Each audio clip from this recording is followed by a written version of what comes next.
The Imitation Nation podcast covers all things counterfeit, hosted by Shabbir and Sven of the Partnership for Safe Medicines and Sven Bergman of Venture Global. All statements are their own and not the opinions of their employers. All right, Sven, welcome to episode number 5 of Imitation Nation, I think. Woo! I got some very young champagne to go with our very young podcast. That would be pretty young. That would definitely be too young for a Scotch or a bourbon. I'm just saying that. Undrinkable. Potentially a little rough on the edges, which is kind of what we are, a little rough on the edges. So I like it. How are you enjoying Snowmageddon? It's fine. It's the Midwest. All we do is we just get our big coat out, and that's about it. So it's just snow, and right now it's mostly actually melted off. So it's fine. I know you don't have it. You probably have. I don't know what you have. Fog, rain. It was cold enough here that yesterday that I had to take off my gym shorts and put on a pair of sweatpants. So we should probably cut that conversation short because I'm just going to be making people feel terrible for my privilege, my weather privilege. That's probably fair. Tell me, what is one of the favorite counterfeit stories you saw last week? Yeah, so I'm going to start this episode out with a great investigation that we found and saw that was done by our friends at the Organized Crime Drug Enforcement Task Force. The acronym for it is OCDETF, but folks normally call it OCTEF, so I'm going to refer to it as OCTEF. Go OCTEF. They do great work because their entire task is to identify, disrupt, and dismantle some really high-level criminal organizations that threaten the United States, and it is prosecutor-led, intelligence-driven, and multi-agency. So they always pull a ton of folks in. For this case, they pulled in DEA, FBI, FDA, HSI, U.S. Postal Service inspectors, IRS criminal investigation, and had also a valuable assist from the Royal Canadian Mounted Police. And so what the case was, it was Arden McCann of Quebec, Canada. And he, as a result of the investigation, has been sentenced to 30 years in federal prison, followed by 10 years of supervised release. So that's 40 years. And he's 37 now. So by the time he's done, he's 77. For operating an international narcotics distribution ring over the dark web. And he sold literally millions of Xanax pills. And those were imported, sold to customers in the United States. So a great case, great investigation, a wonderful piece of work. And I think you saw the story too, right? I did. And, I actually first learned about OCTEF, who I had to have another FBI agent actually teach me how to pronounce that acronym. I was like, how am I supposed to say this? OCTEF? OCTEF? Right, unpronounceable. Yeah, before you should be allowed to get a government agency or a department named, you should have to take a course in pronounceable acronyms. I think that's probably a requirement. I first learned about OCTEF because they did a large investigation that spanned Canada and the U.S. a number of years ago, and it was such a big deal that I learned so much that at PSM, the Partnership for Safe Medicines, we did a 5-video series on that investigation, which included a criminal counterfeit drug ring being run from inside a Canadian jail with smuggled cell phones. They were coordinating shipments of fentanyl and pill presses and manufacturing and sales all from jail. It was that's crazy. If you guys worked this hard, you wouldn't be in jail. You would probably have a perfectly thriving business on the outside. And that was where I first learned about OCTEF. And my thought about OCTEF is that if you're organized enough to build a criminal enterprise that involves multiple people, maybe multiple countries, then you are good enough to get prosecuted and investigated by OCTEF. That's right. We've done stories about this. We've actually been covering the extradition request the U.S. has for Alexander Beaudry, who's accused of being the Outbreak King. Who's a big fake Xanax manufacturer. And the first mom I met who lost a family member to a fake pill was to a fentanyl-based Xanax pill. And so I've never understood why there's these entrepreneurs in Canada that make millions and millions of fake pills, fake Xanax with, bulk alprazolam or fentanyl. but they do, They and do. they're a huge threat to Americans and a real opportunity for American and Yeah. Canadian law enforcement to get together. But man, is it weird that Canada is the fake Xanax center of the world. It is strange. And this guy, so he also had a nickname or a handle, and he was going for DrXanax, so that was his handle. And that actually was his handle, because the most amazing thing about this case is this wasn't his first time being arrested for this crime. So in 2015, he had already been found and was arrested by Canadian authorities at the time. And he was found to run the exact same scheme, selling as DrXanax. And they seized like 2 million pills, a bunch of powder, pill press machines. But it appears like he didn't serve any real time in Canada. There's no records to be found on a jail time. Don't know why. Don't know what happened in that prosecution. But apparently, because he didn't face any consequences, he went right back into business. And so enter Octave, right? They're like, okay, that's not going to work. And so they've been investigating him pretty much since 2015 and have built this case that showed that he went from just being DrXanax. He has multiple monikers, 10 different marketplaces, and he was one of the largest drug vendors, literally, selling over in 49 states with more than $10 million in revenue. So significant. What I think is a big victory here is that, because this was brought by U.S. Department of Justice and U.S. law enforcement, that Canada actually extradited him to the United States so he could be convicted here and served, 30 plus 10. And so, I know you and I talked about it. Because they assume that unlike their legal system, they're actually not going to let him out of jail for making millions of fake pills. Right. Or some Canadian pharmacists that import a bunch of, fake medicines for years, and all they get is house arrest under Canadian laws. And we always say, if you want to get arrested for a crime, you don't want to be arrested in the United States, because our penalties are, especially in this kind of field, pretty strong. So I'm super happy Canada did a great collaboration here now. But good story. What else you got? What other story have you seen? So, before we leave this, I just want to mention we will put the indictment and all the court papers that we can find in our show notes for that case. I think what's really interesting, one of the most interesting cases I saw last couple of weeks was this aesthetician in New York who was indicted and arrested for illegally importing Botox into the country, which was counterfeit. And as a bonus, he was doing the injections without having the licensure to be allowed to do so. So either one of those things is dangerous. Both of them together is wildly dangerous. And I read the criminal complaint, and it is full, in fact, of patients texting him, talking about how they were harmed. And he's been indicted and arrested, but not adjudicated. So I'm not going to say his name, and we should, assume that he's innocent until proven guilty. But it was really scary to me, because last year, PSM, we did a big round of public service announcements, as did every health agency, about counterfeit Botox. And the counterfeit Botox was blatantly obvious, right? It had not English writing on the boxes. So if you look at what the FDA published and what we published, solid giveaway.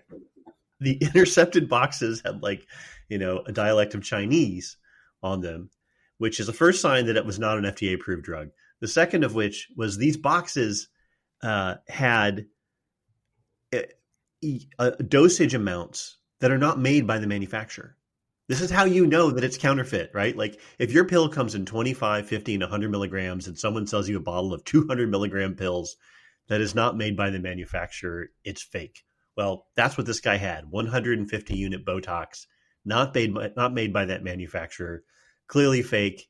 He bought, in his own words, thousands of bottles of it and gave them to patients. And I was just shocked. What did you think about this case? Same as you. I was blown away by, again, the accused, the individual. But to your point, reading the coverage and reading the cases, the blatant disregard for people's health and safety, right? So several of his clients get sick. Some need an MRI. Others get diagnosed with botulism, right? So that's pretty serious, can be potentially fatal. And he in there still assures his clients that no, this is genuine, this is safe, while at the same time texting and emailing his supplier in China saying, hey, my folks are getting sick from the Botox you're sending me. And besides having that, continue to buy from that Chinese supplier. And so, and while getting all of these, complaints, scheduling in July alone, 500 Botox appointments. Wow.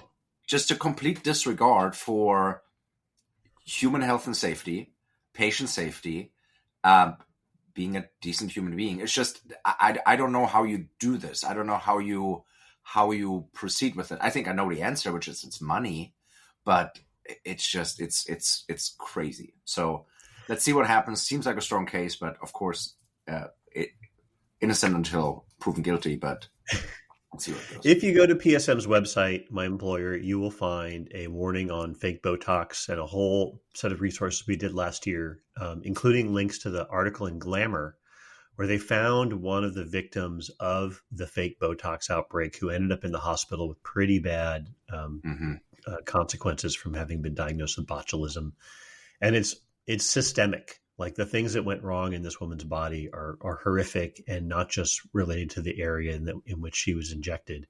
And the Glamour piece is actually really great public health journalism. But I will say in the show notes, along with the criminal complaint here, we will put in a copy of a link to PSM's resources, and I think, and pictures of the fake Botox boxes. Yeah. If you can demand that your esthetician shows you the box that the injection comes from, if it's 150 units, don't let him put it in you. Well, I think that's really good advice. Is like, if you can be shown the original product that you're being injected, especially if it's not like directly a doctor's office, like it looks a bit suspect. And then, always for folks, the reminder, if something is super cheap and you're like, wow, it's amazing. I got Botox for, I don't know what Botox goes for, but let's say it's half the price of what it normally is. It's probably not the real Botox. It's just, just be smart about it. If it's too good a deal to be true, it's probably too good to be true. Yeah. Just always a reminder, because that many people hurt, injured. It's awful. The CDC has a really good resource on how to sort of be cautious about finding. And ultimately, you have to trust your provider. Like, you can check them out in many ways. Like, this guy did not have a license from the state of New York to inject Botox. You could have checked that out before going to him. But ultimately, you have to trust them. But there's a lot of things you can do to check. And the CDC's resource will also link in the show notes. That's awesome. I want to do one more case, but... Please do. I only can do the facts. You're going to have to explain the procedure to me. So let me sort of walk through what actually happened. So back around December 20th, when we were all eyeballing vacation, CBP had indicted and then just recently unsealed an indictment on a group of smugglers working the Long Beach port. People don't know, Long Beach has one of the largest ports in the U.S. Shipping containers left and right come in, probably disgorge hundreds, if not thousands of them a day. Like a lot of your TV, if you live anywhere in the U.S. west of the Mississippi, probably came in through the port of Long Beach on a shipping container from China. So the people they indicted ran logistics companies and warehouses. Some of them had trucking companies or just drove the trucks themselves. And this is the thing that gets me. They're accused of taking containers that were marked for inspection by CBP because they had a suspicion about them having contraband, and taking them to another facility to unload them. And they accused them of actually unloading them of $200 million worth of smuggled goods. Now, everybody here is accused that no trials have begun. There's actually one who's still a fugitive, so we're not going to use their names. But I need to understand how it is that you take a container that's been marked for additional screening by CBP and empty the contraband before giving it to CBP for inspection. Because that sounds like a great smuggling business, as an entrepreneur to me. Yeah, and it's funny when we found a case first. I remember you and I looking at it, and I kept reading like, how does that? And I was like, how does that work? So I did a good bit of research trying to see it and understand it. Called a couple of folks that I know, and so here's what I'm able to kind of put together. So there's a couple of things. When a container comes into the country and they're being entered through what's known as CTPAT, so your certified shipper. there's already a security lock on that container. It's a special security lock, and that might be a locked container. So that's one reason why a container might have a lock on. The second piece is when customs has another container that comes in, that targeting efforts from the targeting unit from customs says, hey, we want to look inside that container. What customs will do, because Long Beach is massive, you can't really do a secondary inspection there because freight just moves in and out at rapid speed. Otherwise, the United States economy couldn't work the way it does. So what they do is they flag a container saying, I want to look at that. It'll take more time. And they move it to an offsite location. The process for customs is they say, we want to see that container. They go, they find the container. They put a special lock on, which is a lock for a secondary inspection, right? It is encoded with a code. It's a yellow looking bolt thing that goes in. There's a serial number in, and there's various tamper proof kind of ways you make sure you can see it wasn't cut through. You make sure it was tampered with, etc. And so that's the process they have. And then whoever the importer of record is gets contacted. Hey, by the way, we're flagging your container for secondary. Please get it transported to the site. And then it's the job of the importer to transport that. Well, so that's where the defendants come in. And they are 4 individuals plus 2 drivers. So it was 4 individuals that owned a variety of warehouses across the Long Beach area. And they worked with the truck drivers. And you and I looked this up on a map. Like, it's not close. They drove it an hour and a half outside to like Industry, California, and that area, unloaded the containers off the contraband. And then, because they had to break the seal, and those seals you have to like snap with a bolt cutter, right? They acquired somehow counterfeit seals. Now the question is how they got the counterfeit seals. There's nothing in the indictment how they got them. But those counterfeit seals must have been good enough that on inspection by customs, they weren't there, and they must have had a way of adding the serial number in a way that matches the serial number of the fake boat that came in. So it was a pretty sophisticated operation. However, when you read the indictment, and then they drove it an hour and a half to the secondary. And so the reason why that works is, or worked for them is, when you flag something for secondary, it's not like when you have a border crossing, right? You get flagged for secondary, you immediately get driven over and your car gets ripped apart. It's not that kind of secondary. Container secondary is, hey, secondary, and then it might be a week until that person can find a trucker and they have time. So it's not that quick. So it gave him the time to kind of move this container for 3-4 hours out of the way of Long Beach and back to the secondary. And the boat was supposed to be stopping this. However, when you read through the indictment, part of what I think got them caught, they were doing this for roughly a year, got them caught, they got a bit sloppy. So they forgot to have a lock from time to time. There's text messages say like, yo, dude, you got this new seal. No, I forgot, lol. And, they got sloppy and they didn't put the seal on. And then the customs officer said, wait a second, why is the seal not on? He's like, oh, the seal ripped off when I backed up with my truck. And so I put my own seal on. And I think customs started to catch on pretty quick to say that doesn't seem right. And so wonderful that they had this. But hey, 200 million estimated of contraband smuggled through. When they busted these guys, there were only 20 million left on hand. So they sold 180 million worth of counterfeit. And the last thing on there, and then, because this case, we're not done, so I want to see where it comes. In the case, it says multiple times, these 5 plus multiple other co-conspirators not known to the jury. So yeah, this is way bigger. To your point, the importers haven't been necessarily named. The person that got the counterfeit bolts. So there's a variety of still pieces to this, but yeah, it's basically a heist made for a Hollywood movie. Like you grab the container off. It's just, credit to the criminals. They worked hard for it. But so the way that I understand this is that if you are the shipper, the importer, licensed importer, whatever, if your container's marked for secondary inspection, they turn to you and say, go take it to the secondary inspection site. Correct. Right? And so what's happening here is these guys were like, well, why would I do that when I can take it to my own warehouse, take the contraband out first, attempt to reseal it in a way that CBP doesn't catch, and then take it to the secondary inspection site. It's like if you were coming across the border and they're like, you know what? you maybe look like someone who's a terrorist. You've got a vest and some explosives with you. Drive yourself to an inspection site for a secondary interview. And so to your point, what's really cool, what I think will be really cool about this case, so we definitely got to put it in, your system where you track cases and track the case, because, as I said, this is much bigger. Because the way that this sounds is that when one of their containers that had contraband in it got flagged, they had a system in place to save the contraband they had. Meaning there's probably many more containers that were never flagged for targeting. So I believe there will be a much larger investigation snowballing out of this, because this was their system to overcome secondaries. So this is something significant.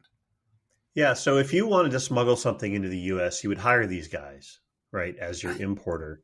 Yeah, I know a guy. So as far as I can tell, if you want to smuggle something into the country, this is how this works. You hire these guys. And if your container comes in and CBP is like, not suspicious, go ahead and deliver it, then congratulations, you just smuggle something into the country. Could be, yeah. If it gets marked for secondary inspection, the crooked importers call you and like, okay, CBP wants to inspect your container, but we're going to go offload it of all the contraband first, and then we'll give it to them for inspections. Yeah. I think that's hilarious. Yeah, no, I haven't seen a case like this. I think it's very industrious of them to create this kind of plan B situation of like, okay, we're going to smuggle as much through, and then we're going to try to stop as many secondaries as we can. So it certainly is an interesting case. The indictment reads amazing. Yeah. And when you and I looked at addresses, like the 1.5-hour drive, like it was production. And again, getting these counterfeit bolts, for me, it will be interesting to see how did they get them? How close did they look? I think customs will re-look at what kind of bolt system they use. If their bolts were compromised there's a good enough fake out there for this. So it'll be interesting. Well, just like medicine, because this is the thing I know the best, all of our prescription medicine is serialized. There's a unique number on every saleable bottle as it comes off the manufacturing line, every pill, every vial of injectable. And that's how these seals work too. I looked them up online, like they come out and they're all numbered. And so somebody making counterfeit seals, or maybe they like use something that looked alike. And, for all I know, CBP actually detected this and started the investigation at the first occurrence of a broken seal. There's a little line in the criminal complaint where the driver who's actually taken the container to the contraband offloading site and then to CBP says he had to explain to CBP that the seal must have fallen off when I backed the truck up into something. Right. So there's 100%. Actually, as with everything that you affix to a real product, there's always the risk of someone making a fake version of it, which is why I'm never a big fan of physical only security items like holograms or magic stickers or anything like that. It's got to be a combination of technology and then the regulatory authority. Like they would have to actually verify that these were bought from a licensed entity in order to ensure that those serialized seals were valid. Otherwise, you just, as someone did, probably make up fake seals with fake serial numbers. Yeah, no, absolutely. And to your point, like, because when you look at the case that they documented all of these containers for a year, CBP might have literally been watching them and saying, okay, we actually know you're doing this, and so we want to build a nice big case. Because again, what they might want to do is rolling it up. Because as I said, this is much bigger than these 5 guys trying to snag containers. They're the Plan B avoid secondary inspection team at Long Beach. They're not the entire operation. So it'll be interesting to see where this goes. Fully agreed. We looked at that map of where their contraband warehouses were in City of Industry, where the Port of Long Beach is, and where the CBP secondary inspection. And the secondary inspection was only like 30 minutes away. So it's like a live man in the middle attack where they drove the container an hour and a half in LA traffic too, an hour and a half in LA traffic to somewhere else and then back again. That's a great case. I will indeed put it on the cases that I watch, because I actually have a watch list of everything related to counterfeit prosecutions. And then next week, I want everybody to, or 2 weeks, I want everybody to watch this coming up. If you, like me, love Costco, and I love Costco so much, I've sometimes proposed to my wife that we make an evening out of it, like it's a date. But that's what it means to be married for 25 years. Sometimes your date's a Costco trip.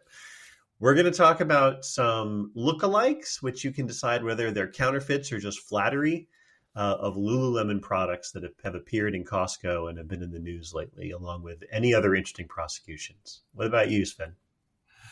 Well, see, just like you, I love Costco. I actually lost my Costco privileges because my wife says I can't go there unless I'm with her, because I come back with things that I think we need, but that somehow she doesn't fully agree we need. And so it'll be interesting to see. And, as crazy as the world is right now with everything that's going on, I think there will be plenty more great cases we'll find in the next 2 weeks. So I look forward to seeing you in 2 weeks, seeing our folks in 2 weeks, and have a great rest of the week, man. Yep. If you've got a case you want us to cover, send it to Sven or myself. You can find our contact information in the show notes.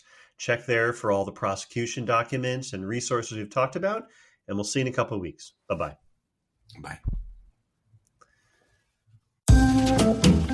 The Imitation Nation podcast is a production of Cause Stories and is the sole owner of this production. Podcast production by Elizabeth Rue. Podcast management by Sarah Imbers Haftar. Theme music written by Jonathan Bogle.